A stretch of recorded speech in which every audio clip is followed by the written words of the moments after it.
I'd like to welcome everyone on behalf of the Center for Latin American Studies. I'm Harley Shaken, the chair of the center, and we're very pleased to have with us tonight Denise Dresser. As we know, these are very troubled times. Just before coming over to the meeting, there was an announcement that went over the press wires that the administration will be deporting 59,000 Haitians next year, ending their coverage by the temporary protection regulations that were in place.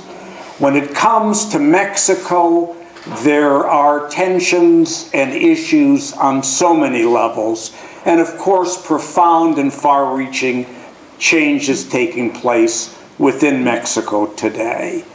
There's no one that I think is more insightful, more thoughtful, bolder, and more critical about what's taking place than Denise Dresser. She is one of Mexico's leading public intellectuals. She's a professor at ITAM in Mexico City. She writes for Proceso and Reforma. She's on television, and she has a unique voice that, in my view, has never been more needed or never been more valuable than it is today. I'm particularly pleased to say that this semester she has been a senior fellow at the Center for Latin American Studies and has made a unique contribution there as well. She will be speaking on the Mexican elections, and then there will be time for questions and comments afterwards. So please join me in welcoming Denise Dresser.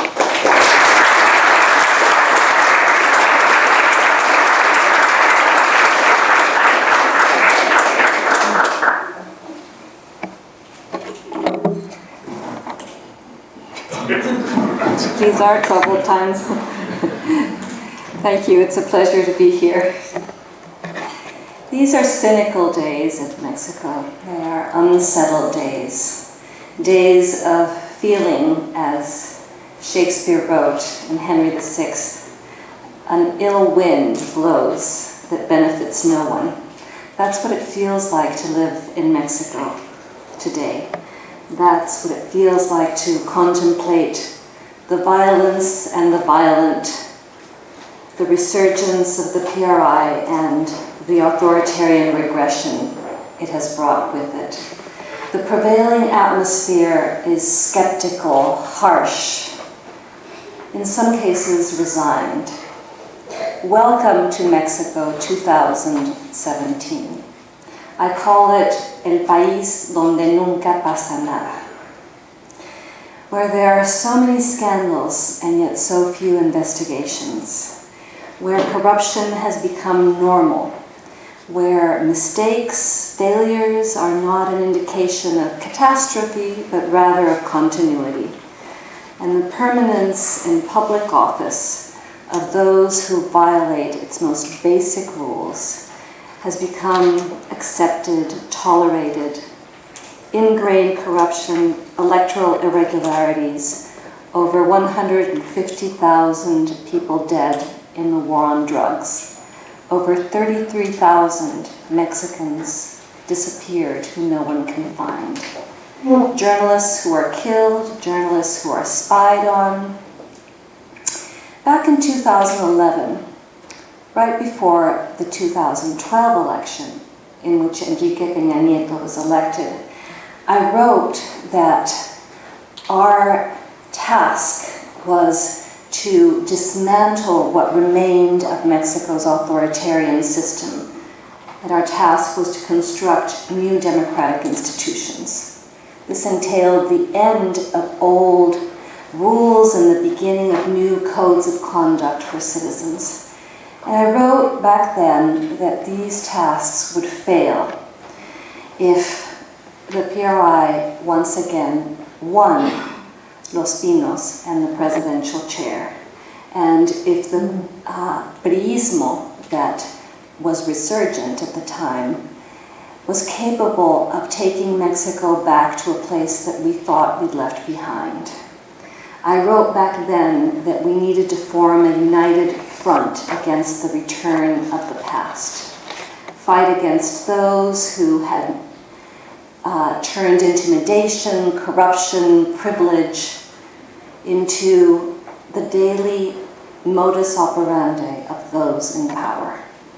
I wrote that we had to do all of this so that Mexico's short-lived democracy, the one that we inaugurated, at least electorally speaking, when Vicente Fox was brought into power in the year 2000. We had to do this so that democracy would not be short-lived.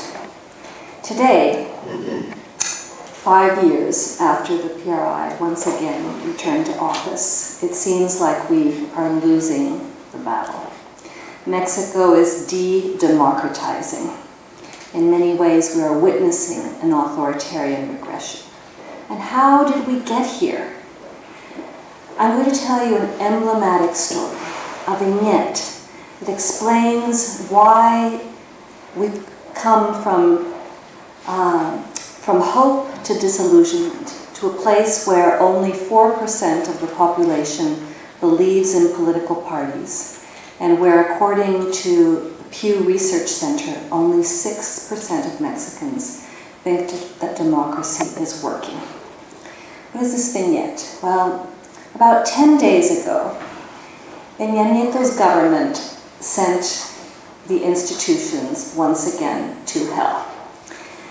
What did it do? It shockingly removed from office the special prosecutor for electoral crimes and electoral corruption. And what it demonstrated with that removal from office was that the PRI, in order to maintain itself and stay in power in an electoral year, was willing to break every norm in order to remove a person that was uncomfortable. That Peña Nietismo was capable of destroying or stopping what citizens had been building since the 1990s. Today, we have no attorney general. We have no prosecutor for electoral crimes. We have no prosecutor against corruption. There is no ley orgánica, the organic law that we had put together in order to generate an independent attorney general's office. And the PRI that goes around, its members pat themselves on the back for being the party that created Mexican institutions in the 20th century, now is determined to dismantle them, or to make them work with a particular focus, a particular objective.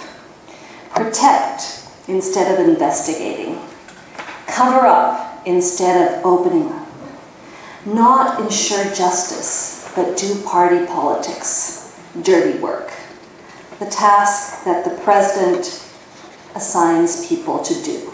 And the real reason for removing the prosecutor for electoral crimes, Santiago Nieto, was the fact that the ex-head of Pemex, Emilio Lozoya, has been implicated in the Odebrecht scandal. That, as a well-known Latin Americanist said to me at a meeting at Brookings several weeks ago, Odebrecht managed to do what politicians haven't managed to do for 20 years, which is real regional integration through corruption. So Emilio Lozoya was being investigated because a protected witness in the Odebrecht case in Brazil, where they do have special autonomous prosecutors, had revealed that Lozoya had taken a $10 million bribe for Peña Nieto when he was a top operative for the president when he was a candidate for office. And that Emilio Lozoya had been involved in the triangulation of those funds, and possibly more of them, through accounts in the Cayman Islands, in Switzerland. Santiago Nieto, the prosecutor for electoral crimes, was allegedly removed because he had violated the code of conduct of the institution, the government alleged. My argument is the only code of conduct that he violated was that of omerta, the code of silence that Mexico's political class maintains to protect itself, to perpetuate itself. The only mistake the prosecutor made was to actually prosecute and attempt to investigate Lozoya. And the intent behind his firing was tragically transparent. Avoid any sort of criminal charges against Lozoya, because that path would ultimately lead to where Peña Nieto doesn't want anyone to go, which is the fact that there might have been illegal financing of his presidential campaign in 2012. So what the PRI and Peña Nieto are trying to do as we head into the 2018 election is that this be a democracy without rule of law, without checks and balances, without accountability, without controls. So at this moment in time, the PRI is resplendently happy. It has a strategy, it has a map, it has an operation manual on how to win the presidential election and stay in power.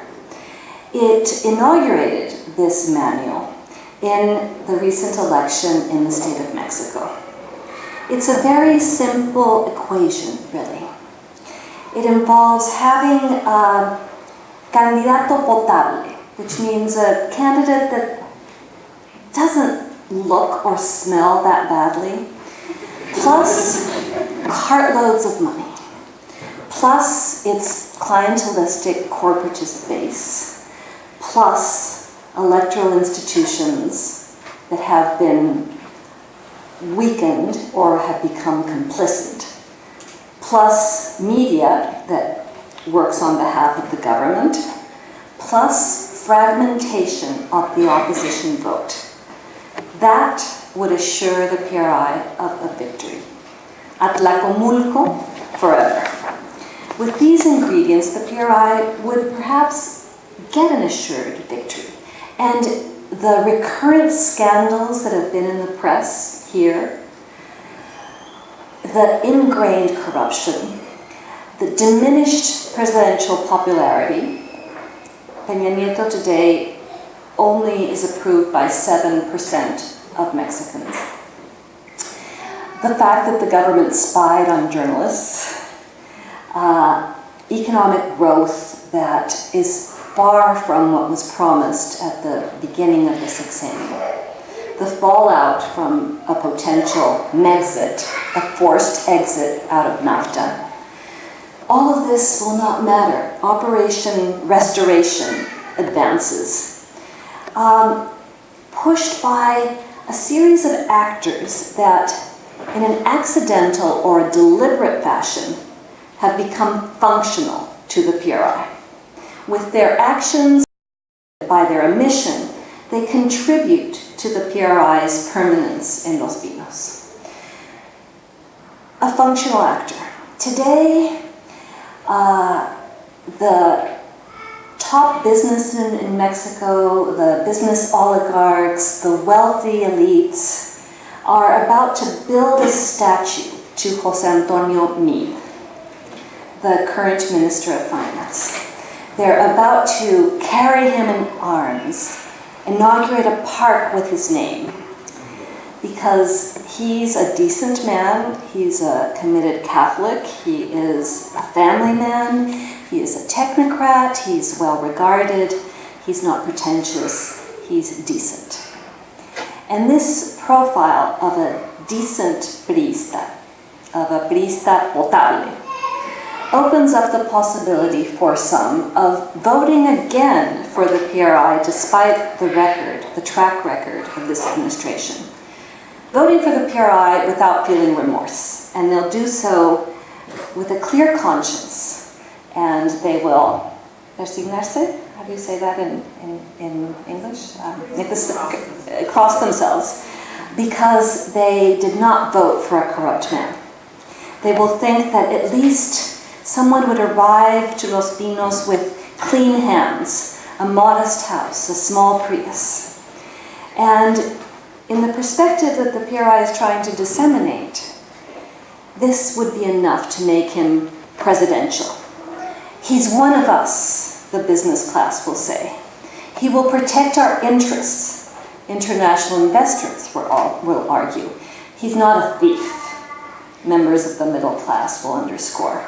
He will save us from Andrés Manuel López Obrador, will claim all of those who fear that Mexico will become the next Venezuela. And for all of those who believe that Meade has the perfect profile, they'll forget the most obvious thing about him. José Antonio Meade is a priista. He's a member of the PRI. He doesn't have a credential. He's not a militant. He's never won any positions via the popular vote. But he's a priista in a more essential way, in a more foundational way.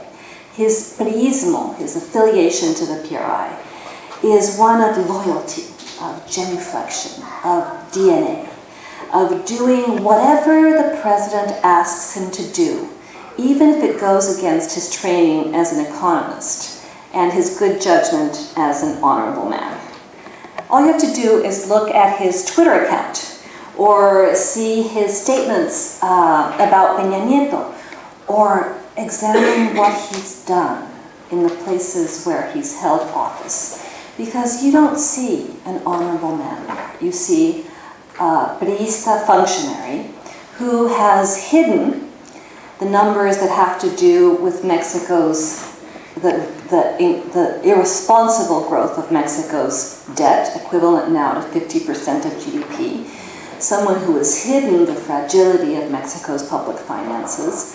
Someone who doesn't speak of how Standard & Poor's has brought Mexico down in terms of its ratings because of what it perceives as bad macroeconomic management.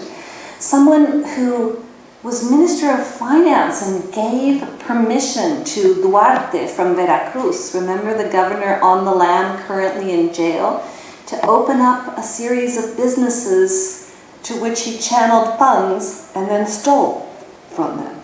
Someone who has enabled Peña Nieto to present data arguing that Mexico is doing much better than it actually is.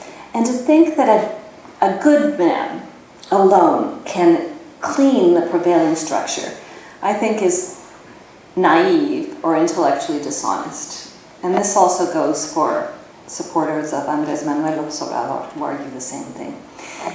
Cleaning up Mexican government really entails cleaning up what remains of priismo as a way of life, as a way of distribution of the spoils.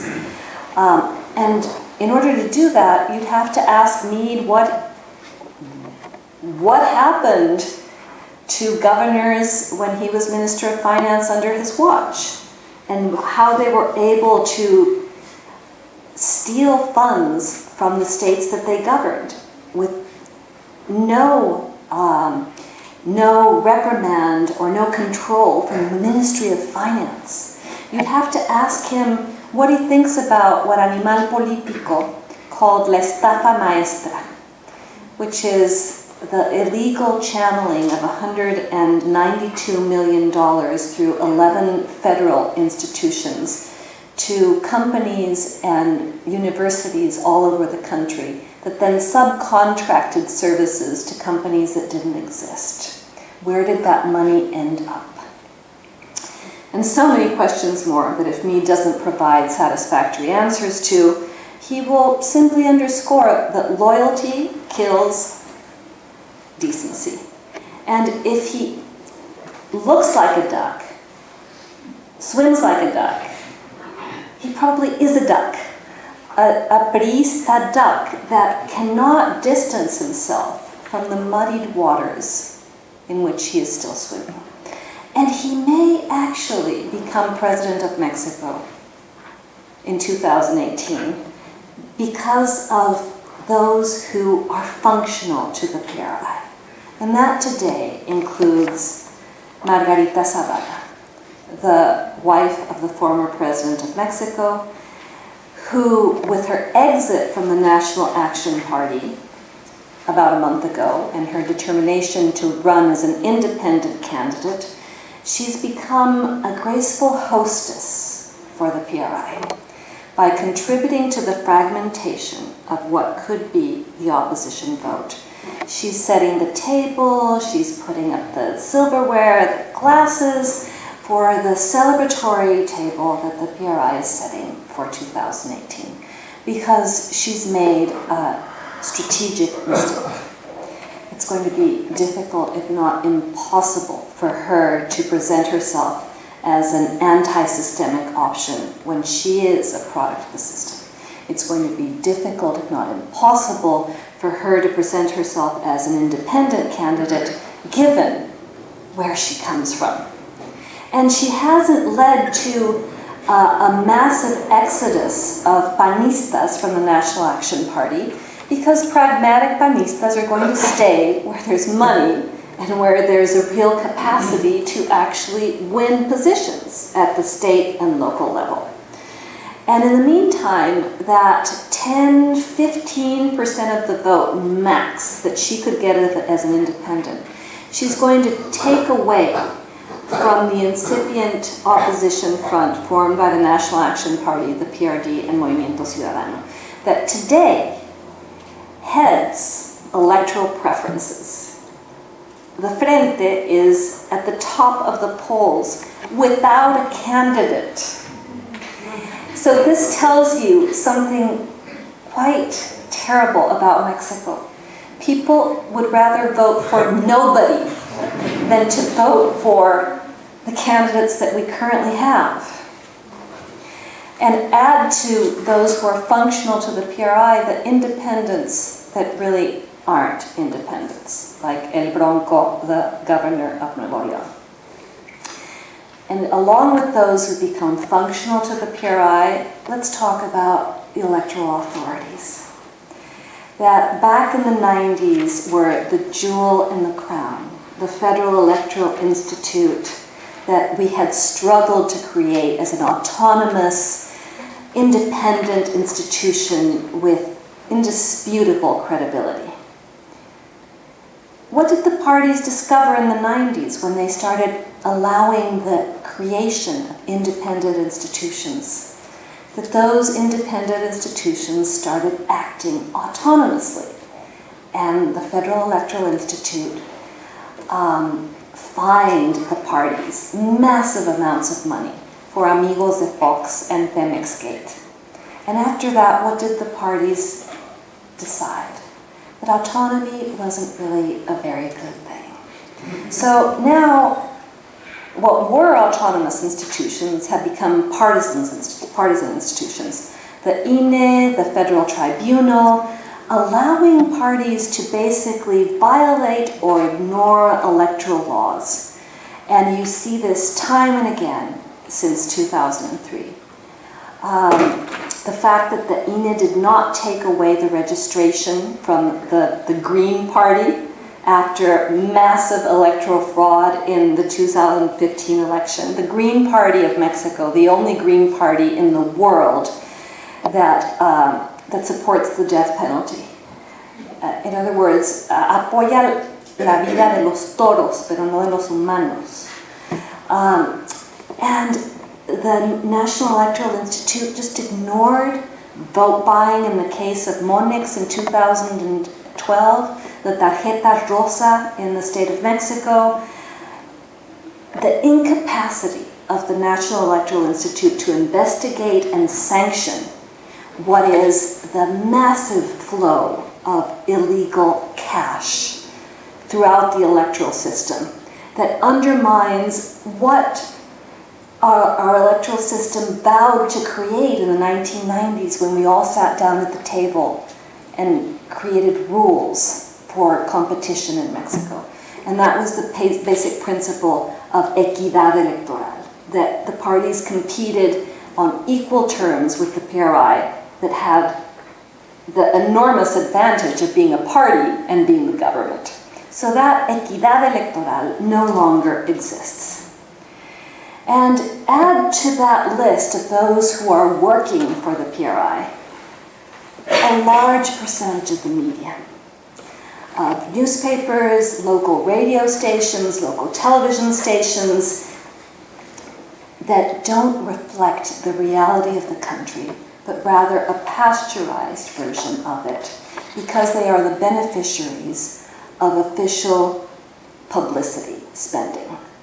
Enrique Peña Nieto has spent up to now 38 mil millones de pesos, which is the equivalent of what has been destined for the reconstruction of Mexico after the earthquakes.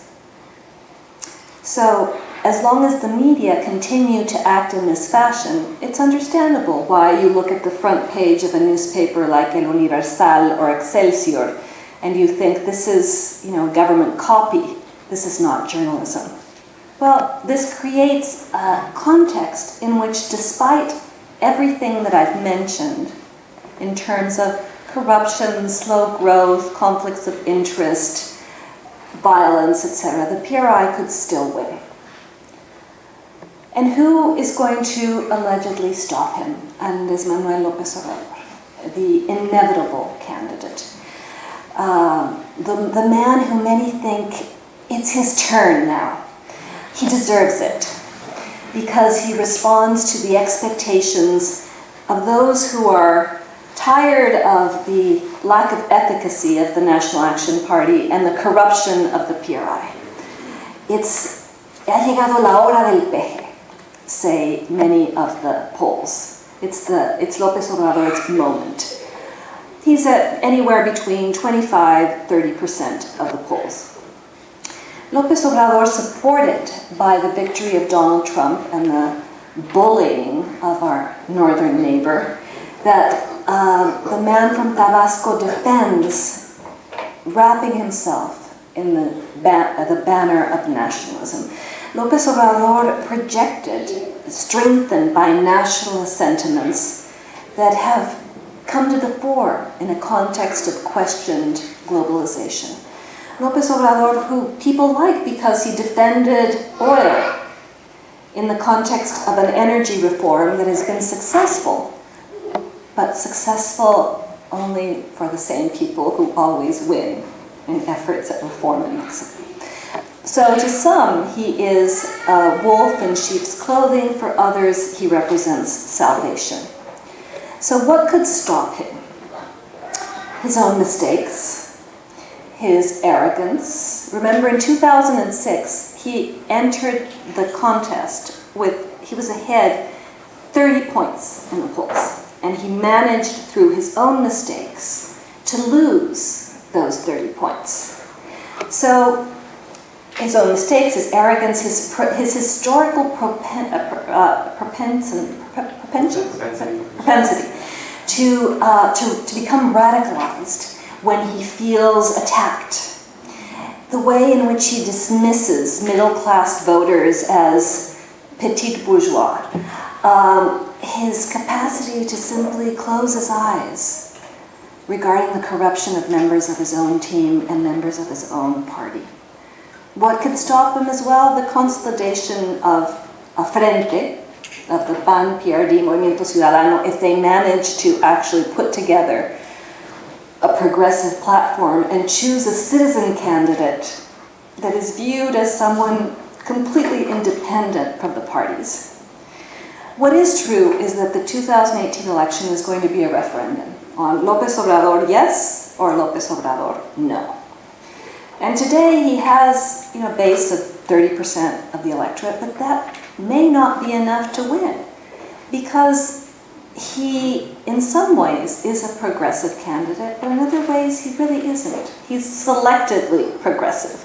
He has personal codes that are closer to Tabasco and that are deeply rooted in rural Mexico, and far away from the agenda of the urban civil left, far away from the urban left that pushed forward gay marriage and abortion in Mexico City.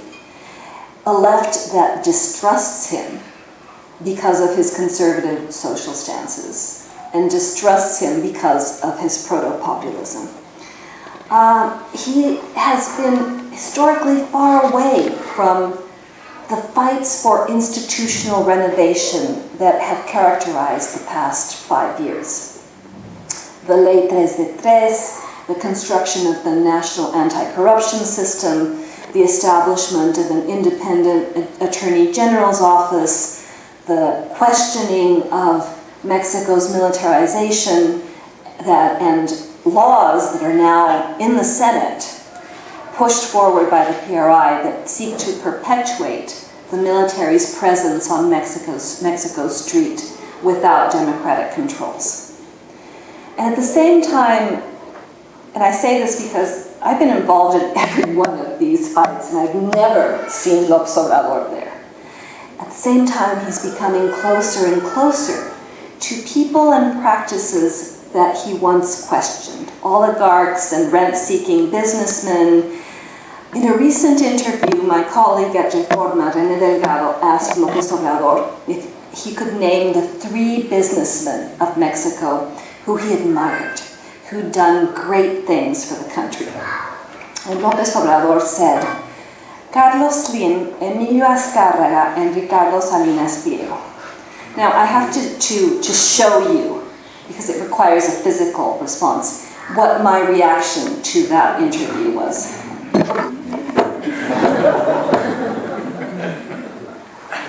How could you possibly name Carlos Slim the most rent-seeking, monopolistic businessman of Mexico who has done little else than extract rents from Mexicans via Telmex since its privatization over 20 years ago?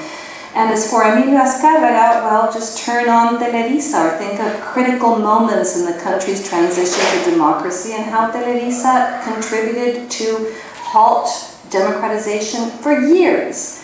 Ricardo Salinas Pliego, what can I say? He's a member of the Mexican mafia. Now, these people, and should be in jail, by the way, these people were despised by him. And now they are part of the República Amorosa, where anyone can come in if they offer uncompromising loyalty and they are purified. So we might witness under López Obrador a new mafia en el poder, as he calls those who don't agree with him, but it would be his mafia en el poder. And he has a large base because he's offered 10 key ideas, basic ideas. Some many applaud, others are questionable, some are viable and important, others are puerile. El pueblo, social injustice, austerity, the perversity of the powerful, the welfare state, personal honesty, nationalism. Little more, nothing less. López Obrador, in so many ways, so admirable, and in so many ways, so limited. Fascinating and terrible. With the highest intención de voto, the highest percentage of people who would vote for him, and the highest percentage of negatives in the polls. Someone who could perhaps better Mexico, or others believe it would mean a regression to Mexico's past. And in the midst of this context, you have an emerging opposition front formed by the PAN, the PRD, and Movimiento Ciudadano that has become the political piñata of Mexico. The favorite pastime of members of the PRI and of Morena is to disqualify the front. Today, El Frente Ciudadano is Mordor, or Slytherin. El Anillo del Mal. That has emerged precisely because, if you look at the polls, 60% of Mexicans don't know who to vote for. It's becoming an option and I say a very incipient option, for those who feel politically orphaned, who are trapped between the assured kleptocracy of the PRI or the uncertainty of lo observado. And if the Frente were to become actually citizen-based, it would have to pick up the banners that citizens have been fighting for, that are far removed from the partisan interests of a front that, if you look at its past behavior, what happened with the PAN in office for 12 years? Basically, a reproduction of the worst vices of the PRI, and the PAN unleashed a war on drugs with the collateral damage that we see today. The PRD in Mexico City became corrupt, struck bad deals, governed irresponsibly, and Movimiento Ciudadano, well, its leader, Dante Delgado, was in jail for corruption. So it's hard to trust in this opposition alliance that would have to prove that it is truly an opposition force and it is truly a citizen force.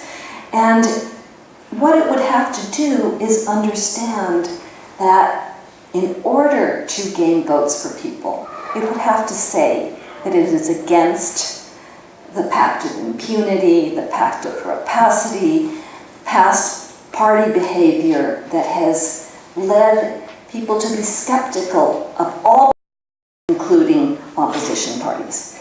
If the Frente is not capable of doing this, it will demonstrate that it's not a front, it's a farce, and that it's going to be another wall that we're beating on with the useless hope that it becomes a door. So this is the context leading up to the election. So what do we do? Mexico appears to be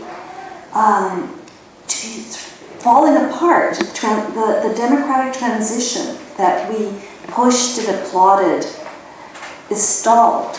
Democracy has become derailed. And what's important to recognize is that every member of the political class in Mexico over the past 20 years shares a responsibility in this outcome. Parties and political leaders that didn't know how to be an opposition to the PRI as a way of life. Partisan leaders who didn't want to or didn't know how to combat corruption or promote judicial independence or ciudadanizar la política, or become accountable. What happened to the PAN and to the PRD when they reached office, either Los Pinos or the government of Mexico City, that they didn't confront the legacy of the PRI, they simply reproduced it. They didn't dismantle clientelist networks, they simply jumped on top of them. So the substantive implication of the failure of electoral democracy in Mexico and party politics in Mexico is the urgency of changes to the political regime. And this entails changes to the way of doing politics, the way in which parties are linked to society, changes of the way in which state and market interact in Mexico. And this would entail that the parties understand that we have to end with what they view as normal. As I said, end the pacto de impunidad, end the rapacity, end the saqueo sexenal. Every 6 years, parties come into office and simply extract. The end of militarization as a strategy for national security. The end of what Héctor Aguilar Camín called the República Mafiosa. And the beginning of what all parties, and I include Morena in this, whoever believes that Morena isn't a party, please step out. What have the parties resisted? Accountability, transparency, recuperating what is public for citizens, by citizens.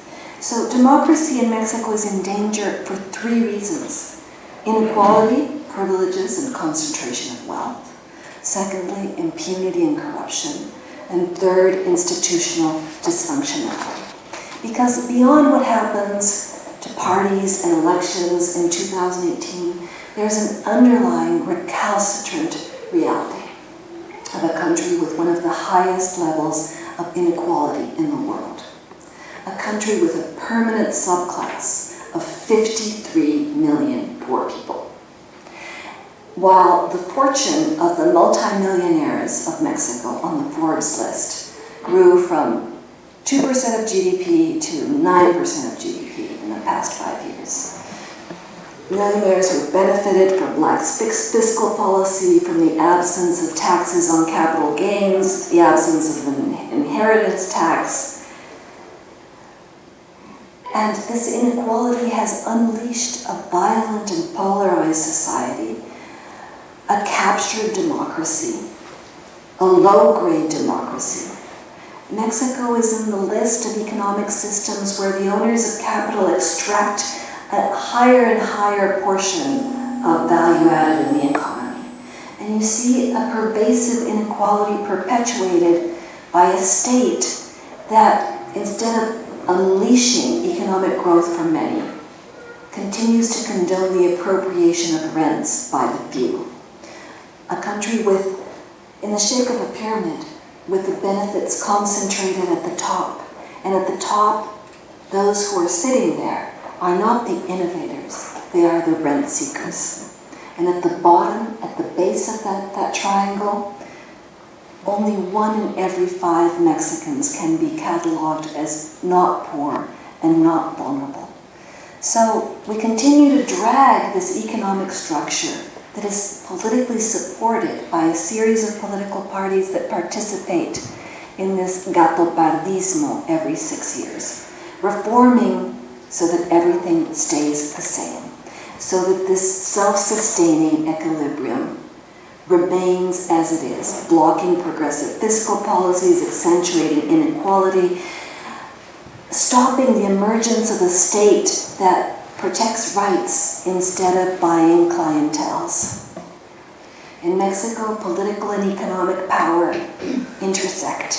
Friends, accomplices, union leaders, construction companies. Every 6 years, a camarilla comes in and dedicates itself to the extraction of rents.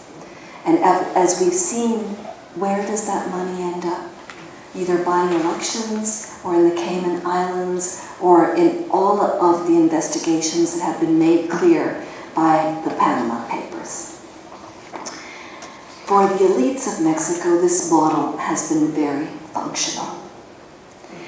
But for the country, it means an increase in inequality. It affects the capacity to attract investment. It affects economic growth. It affects life itself. And up until this moment, Mexican oligarchs have been able to protect themselves with guaruras and security forces and private armies. But as Carlos Elizondo explained in his latest book, governing is the art of avoiding that everyone becomes angry at the same time. And what is happening in Mexico is that too many people are becoming very angry at the same time, and Mexican elites do not seem to understand what is happening. And therein, the pacto de impunidad. What we've discovered via the Panama Papers, via Odebrecht investigations, is a modus operandi in Mexico, using political power for personal enrichment. In Brazil, Lula is accused. In Peru, Ollanta Humala has been incarcerated. In Guatemala, Otto Pérez Molina has been exposed. In Venezuela, the spotlight is on Maduro. And in Mexico, regarding Odebrecht, nothing. Nothing prospers in terms of investigation because impunity prevails. And at the center of the impunity is the president himself. Because otherwise, how could we explain that a scandal that has toppled presidents in other latitudes, Mexico remained immune to? Is it because our institutions are so strong and our politicians are so honorable that Odebrecht was unable to make inroads in Mexico? Or is it because too many inroads were made and too many people are involved? So the explanation for impunity in Mexico is political, and it's also institutional. It has to do with the silence that the Mexican government imposes on those who would try to investigate. And it has to do institutionally with the fact that we don't have independent prosecutors. We don't have an independent judiciary, like in Brazil or in other places. And as we are trying to deal with these scandals of corruption, the response of the political class to everything that civil society has done under the past 5 years to create a national anti-corruption system, the political class is trying to dynamite every day, to undermine every day, blocking the naming of people to certain posts, blocking reforms to articles of the Constitution that need to be changed. The intention is to stop the anti-corruption crusade from actually occurring. And what we've realized in Mexico is that anti-corruption measures don't transit only by electing honorable men to office. They necessarily have to go through an institutional renovation that entails investigations and sanctions for small fish, charales, and for peces gordos.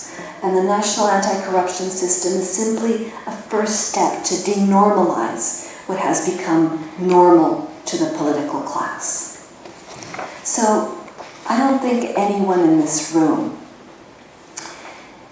would disagree with the diagnosis that I've given to you about Mexico.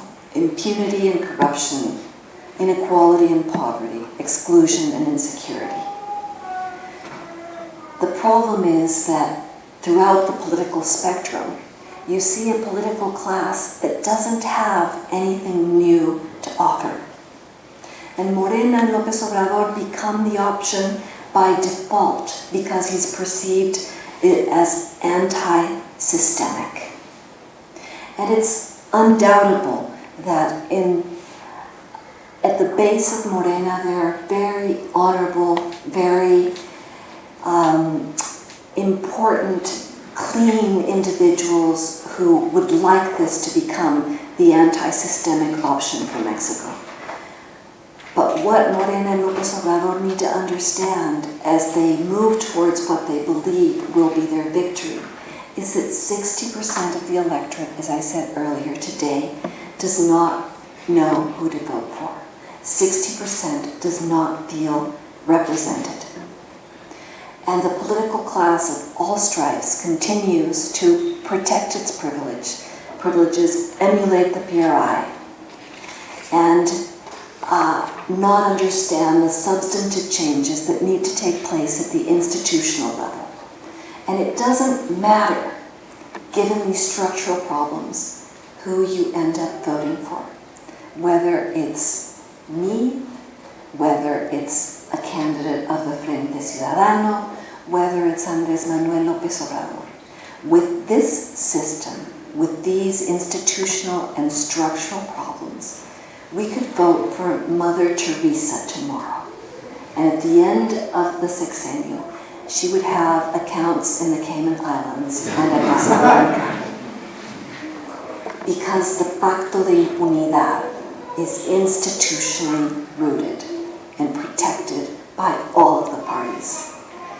And therefore, I think this election isn't about betting on providential leaders or voting for la fruta menos podrida en el mercado. It's really about how citizens organize themselves to demand changes from whoever they think will be elected. And it's about presenting independent candidacies for all sorts of positions at the local level. It's about designing public policies. It's about proposing reforms to institutions. It's about lobbying. It's about incidents. It's about assuring autonomy. It's about understanding that without effective checks and balances, without rule of law in Mexico, you just don't have functional democracy. This election is also about trying to create connections between those who want to get elected and citizens who feel unrepresented and who feel politically orphaned, politically tired of those who are simulating on the one hand and those who offer messianic moralism on the other hand. And I think that the only hope for Mexico at this point, before July 2018, is found in its citizens. It's found in people like you. I see Mexicans sitting here, brave, combative, who will refuse to participate in the moral collapse of their country, who will insist on transparency instead of opacity, who will insist on construction instead of destruction, who will refuse to be part of Mexico's regression, either through the PRI, the maintenance of the status quo, or López Obrador, who does not understand or support institutional change. The source of hope will be with those who refuse to close their eyes or lose faith. And there are the battles to be fought so that Mexican democracy survives this election. And I end with a quote given to me this afternoon by my daughter that encapsulates what we need in Mexico today. It's by someone who has done an amazing job and whose work is being recognized more and more, Frederick Douglass. It is not light that we need, but fire. It is not gentle shower, but thunder. We need the storm, the whirlwind, and the earthquake. That's what we need. Thank you.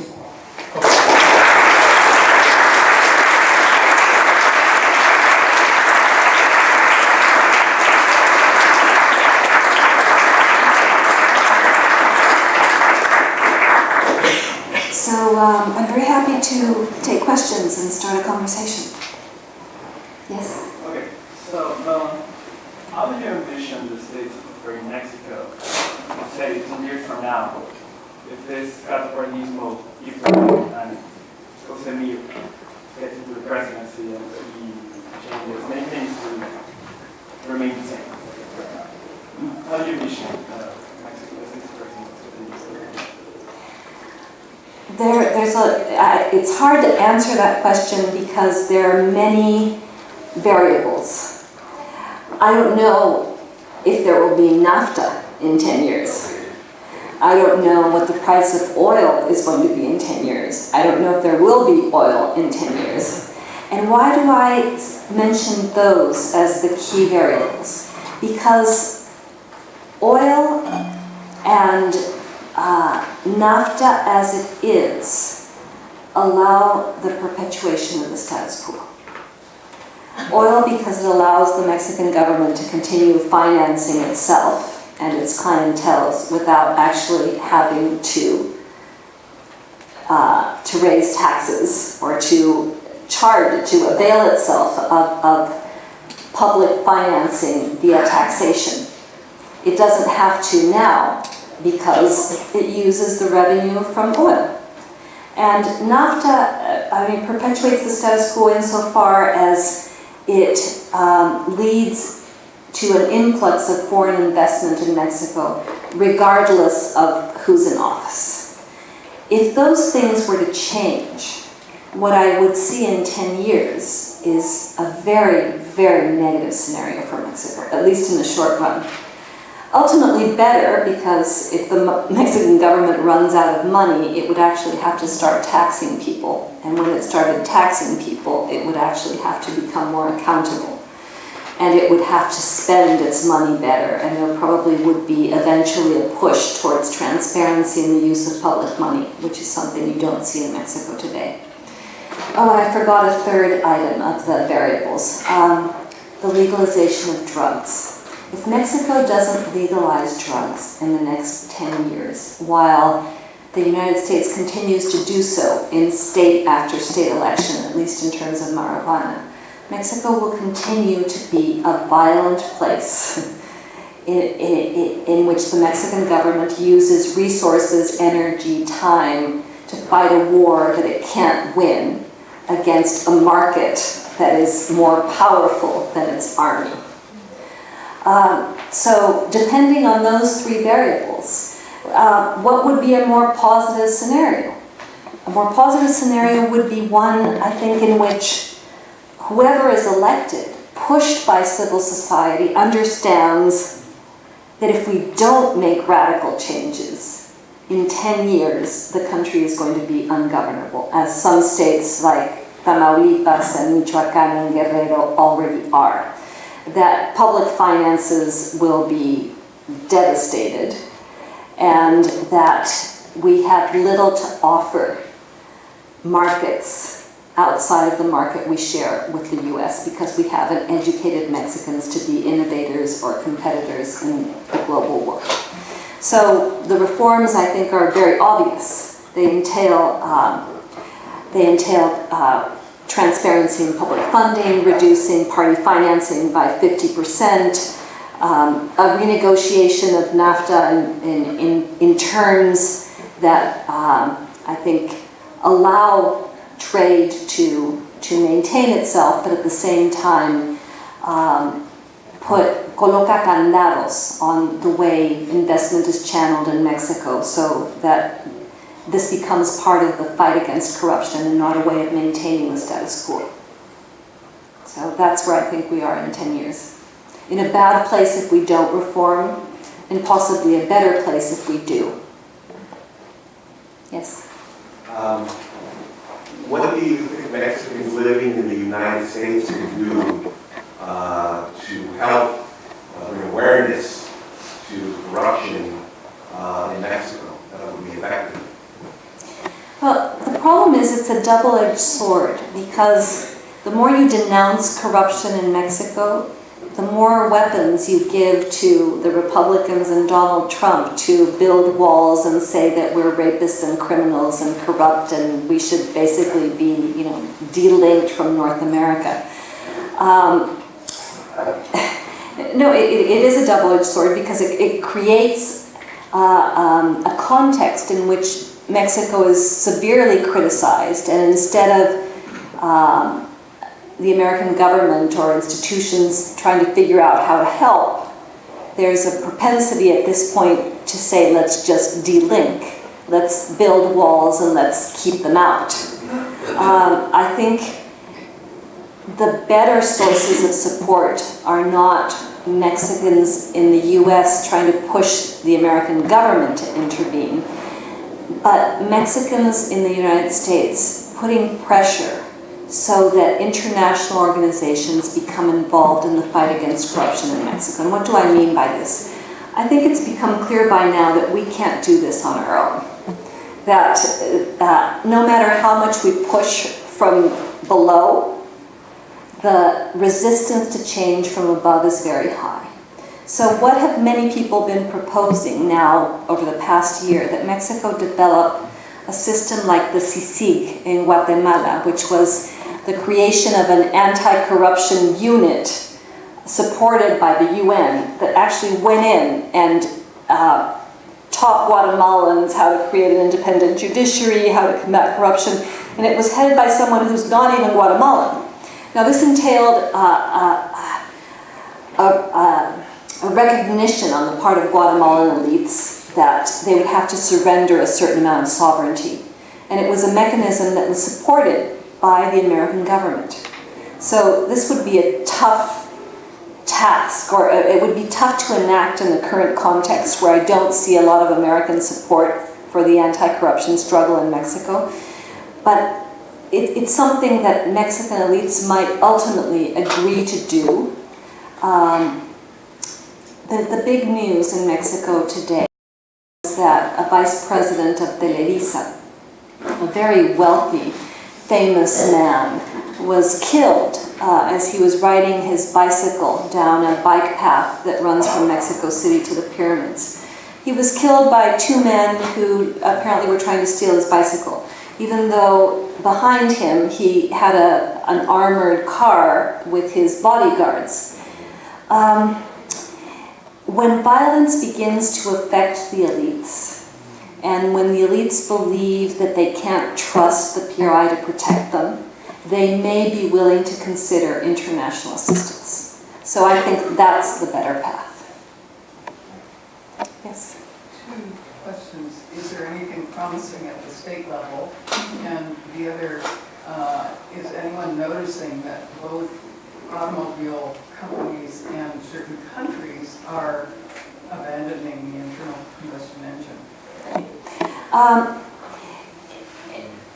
The interesting thing about democratization in Mexico is that it's not all negative. What has happened is that power became decentralized, money became decentralized. And that created a patchwork quilt of a country. In states where there had been a tradition of alternancia, of rotation of parties in power, and real competition, in places where the PRI governed and now a coalition took over, or the National Action Party won, for example, the state of Chihuahua, where my friend Javier Corral is governor. He's the only politician I've ever campaigned for, and I only did so because we've been in the trenches together for 10 years in all of the civic battles that I've talked about. So he's the only politician in Mexico I actually trust. And yet I see that he's doing interesting things in Chihuahua. And in terms, for example, of oral trials, you see states that are doing very well in terms of the implementation of the oral trials adversarial process. You see states like Mérida, where there's no violence and there's no drug trafficking. And yet you see states like Tamaulipas and Guerrero that have become, as I said, ungovernable. So it's a mixed bag of some advances as a result of decentralization. I mean, Javier Corral can get things done in Chihuahua because he's not a member of the PRI and has a certain amount of autonomy, plus a lot of public support. But decentralization of power to places like Veracruz only meant that you got all of these members of the new PRI, the rapacious governors that basically sacked their states and are now on the lam or in jail or facing international proceedings against them for drug trafficking and corruption. In terms of the automobile industry, I don't see Mexico moving towards an environmental agenda, sadly, because too much of the auto industry is actually based in Mexico. And Tesla is not there.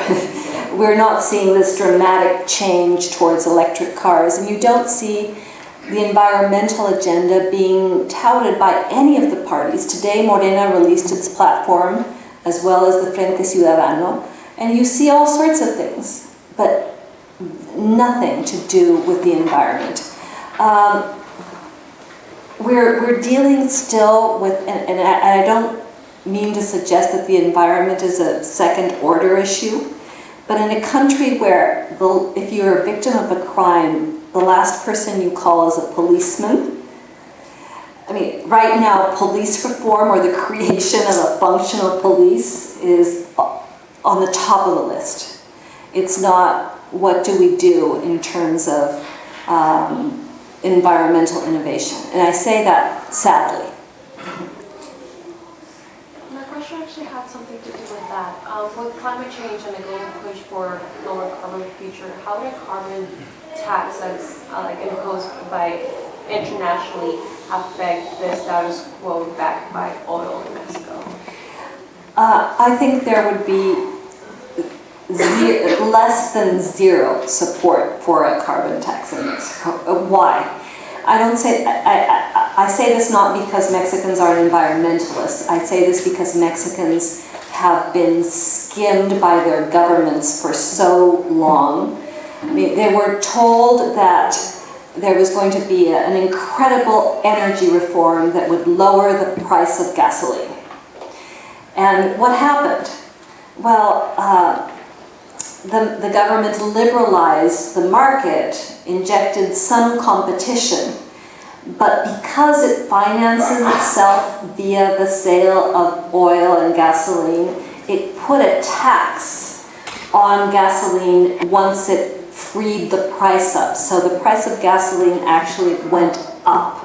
So at this point, Mexicans don't believe their government in terms of what it does regarding energy reform, and it doesn't believe the government in terms of what it does with their money. This is a hugely problematic issue.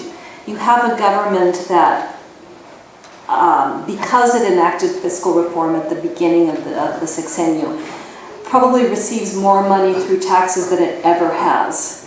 And yet it spends so much that it's running a fiscal deficit. And when you ask, well, where does it spend?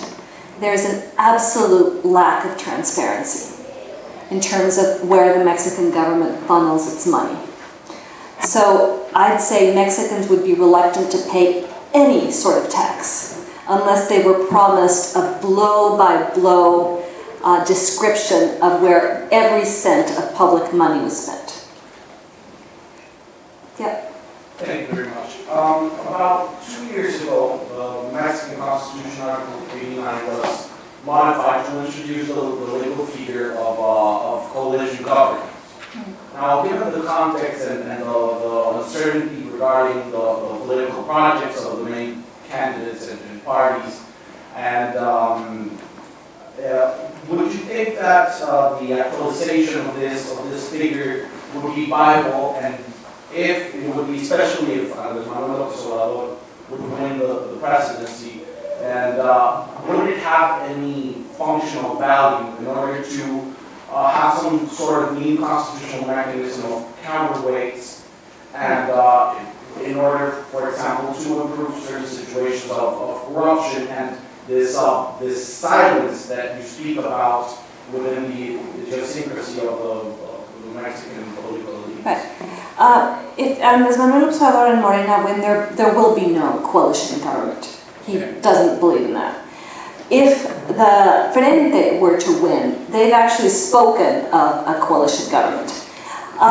That isn't necessarily the solution to Mexico's problems. I know it sounds great. You know, it sounds, if we have a coalition government, we'd have checks and balances. You'd have, different ideologies coming together. The parties would have to reach agreements on how to govern, etc. The problem is. And I was in a meeting actually with the members of the leaders of the PAN of the PRD and Movimiento Ciudadano, and they were talking at length about a regime change and coalition government, and there were, I think, 8 of us at the table, and everyone on the other side of the table, the members of civil society who were engaged in this dialogue, said, excuse me, before we go to changing the rules of how parties behave in government, could we first change the way parties think about what they do in office? And could we start talking about how we end the pacto de impunidad? And could we start by a mea culpa of how badly you've governed? And could we start with the establishment of mechanisms for citizen participation and candidacies with true re-election, because otherwise, changing the rules in terms of allocation of power among parties doesn't change the fact that they're unaccountable, that they're corrupt, that they are delinked from the real needs of citizens, that they don't want to implement reforms that would lead to supervision and investigation into their own practices. So I think it's a good idea, but it's somewhere down the line. There are other things that I think have to come first.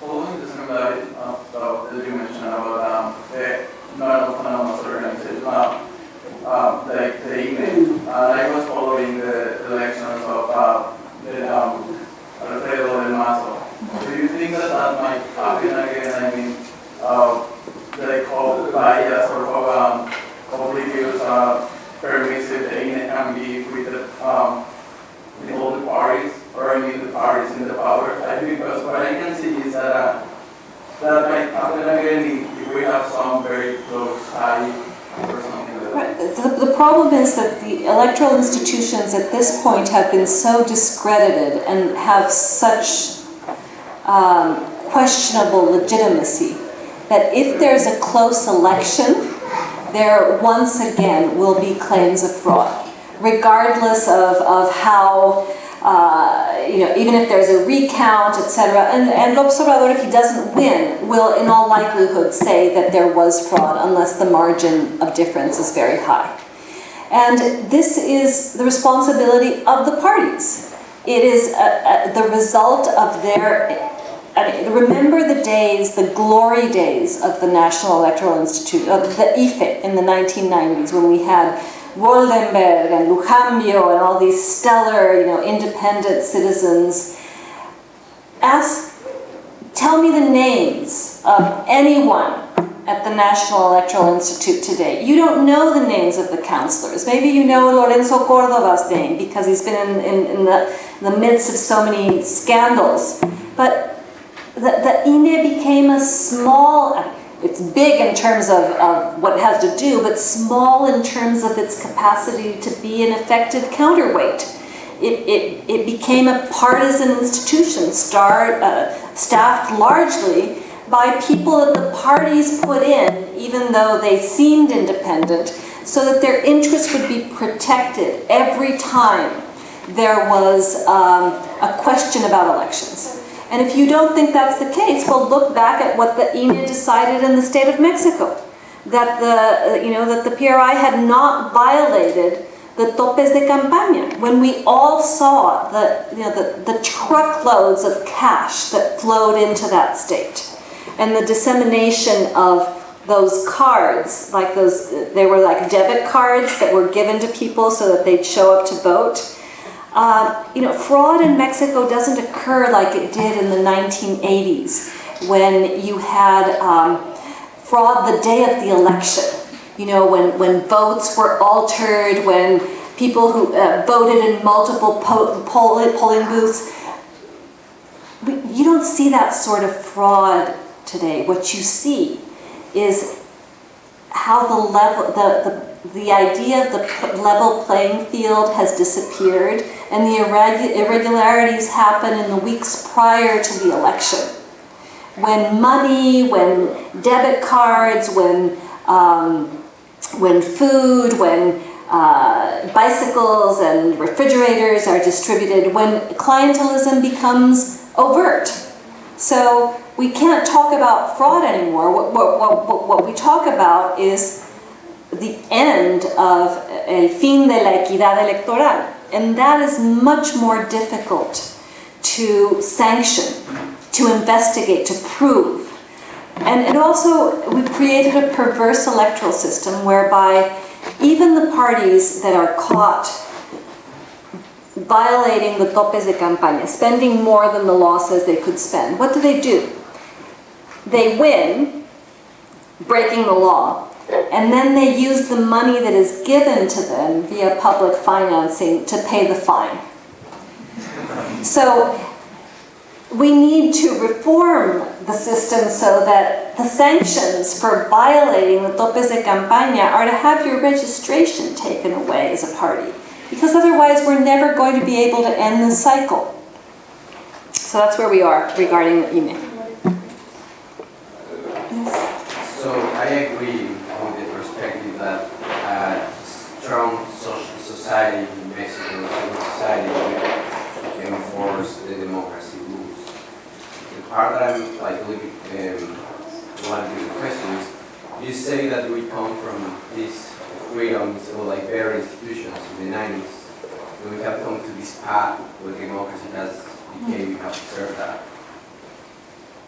How could it be almost the same to get any candidacy or any different president would be the same result? Because we observe that the respect to civil rights depending on each candidacy, or each candidate changes a lot. And that was the best example with Peña Nieto. To us, we thought that with Fox was a great respect for civil society. Then Calderon was supposed to be not as aggressive as López Obrador or AMLO looked like when we saw the war against drugs. And then we thought it was like the limit. And then came Peña Nieto, and it's way worse. Then even like people that want to attend demonstrations are killed. So I won't believe that any that comes in the next term will be the same. No, I'm not suggesting a political or moral equivalency here, and I think I should have made that clear. I think the worst possible scenario for Mexico is that the PRI remains in office. I think the damage that the PRI has done over the past 6 years and 5 years in terms of deinstitutionalization, in terms of reducing the autonomy of autonomous institutions, in terms of letting corruption just run rampant, that those are PRI decisions and actions that have been hugely harmful. In terms of the alternatives, at this point, I don't know who I'm going to vote for. And I feel at this point, I'm in the 60% of people who don't know who they're going to vote for. And I'm waiting to see how candidates respond, what the platforms say. I'm waiting to see if López Obrador actually supports the causes that have been,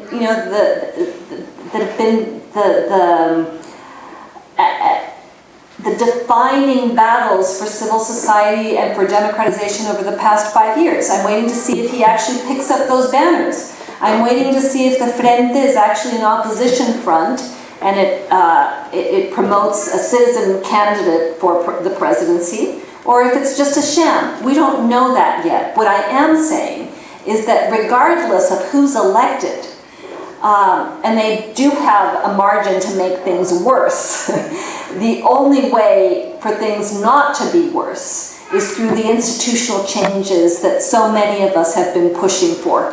Because if we don't get those changes, even the best candidate, I mean, Morena today says, oh, the front, the Frente Ciudadano, it's a farce. Why are you even talking to those people?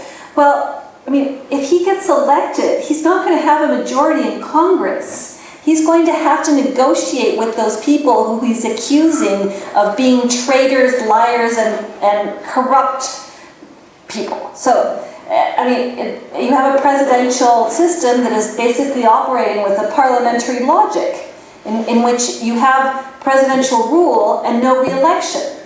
So, which is a formula for stasis.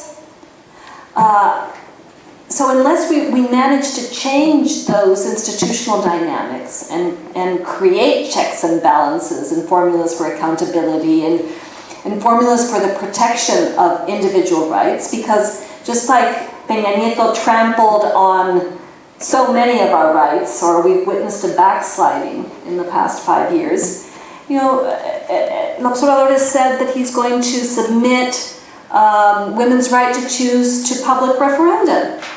And that, which, as you know, you never submit fundamental rights to a public referendum. And he's said in interviews, women's rights, LGBT rights, that's not really my thing. My thing is the fight against corruption. Well, it may seem a minor thing if you're not a woman or if you're not a minority, but we're half the population. And to say that you're going to submit our rights to referendum, in me, it's one of the reasons why I'm so skeptical, as I am skeptical of all the others as well, but for different reasons. So I hope that those of you who are Mexican, who have the chance or the possibility to have an impact in this election in terms of your voice, that between now and July 2018, you actually make that voice heard. Because we have such bad candidates because we don't force them to be better. I mean, there should be 10 presidential debates. Meade should, or whoever it is from the PRI, should be starting in February. There should be, monthly, how many times did Hillary Clinton debate Bernie Sanders? How many Democratic debates were, how many Republican debates were there? There were, 10, 15, 20, whatever. In Mexico, they're saying 2 or 3. So if you don't have better candidates, if you don't have better rules for competition, and formulas whereby citizens can actually know what their candidate's position on key issues is. Yes? So, what do you think about the proposal by Kumamoto having, if I'm not mistaken, it's a citizen? He's running as an independent for the Senate. I think that that's the model that so many of the disaffected in Mexico should use. He was an independent, he won as an independent for a local congress in Zapopan, in Jalisco, and he used those 3 years to promote a cause very dear to my heart, which is sin dinero no hay voto, which is to reduce party financing by 50% and tie party financing to the effective vote, not to the electoral list. Because the way it happens now, every time someone turns 18 and enters the padrón, the electoral list, party financing goes way up. So if you tie it to the effective vote, then it means that it automatically comes down, and then it actually forces parties to go out and get people to vote for them. So, I consider Pedro a friend, an ally, an emblematic example of what people in politics in Mexico should be doing today. So one last question, yes? I wanted to ask about the earthquake in Mexico City and in Oaxaca. Yes. So close to an electoral cycle. How do you view the influence of all of the relief money in particular that has flooded in, and the vulnerability and effect on the election that might have? Well, at the time, and I was at the airport in San Francisco flying back to Mexico City the day of the election. So I landed that night, and I wasn't able to go into my apartment. I live in Condesa, and I wasn't able to go back for 3 weeks. A building right in front of my apartment building fell, and 2 others are now condemned. And it was effervescent. It was electric. There were so many people participating, donating, setting up tents and bringing medicines, and it felt like the year 2000. It felt like 1985. Key moments in which civil society has been organized, determined, independent, filling in the void that ineffective governments create. The response of both of the federal government and of the Mexico City government was largely ineffectual. They followed the lead of people in civil society who very quickly mobilized using social media, Facebook, Twitter, etc. And it created a sense of empowerment, an anti-government sentiment, and then it died down. A lot of money flowed into Mexico, and unfortunately it's not clear how it's going to be spent, where it's going to be spent, and who is going to supervise the funds that are doled out, because some of the money is going to be supervised by the private sector, some of it by a fideicomiso, a trust run by the finance ministry.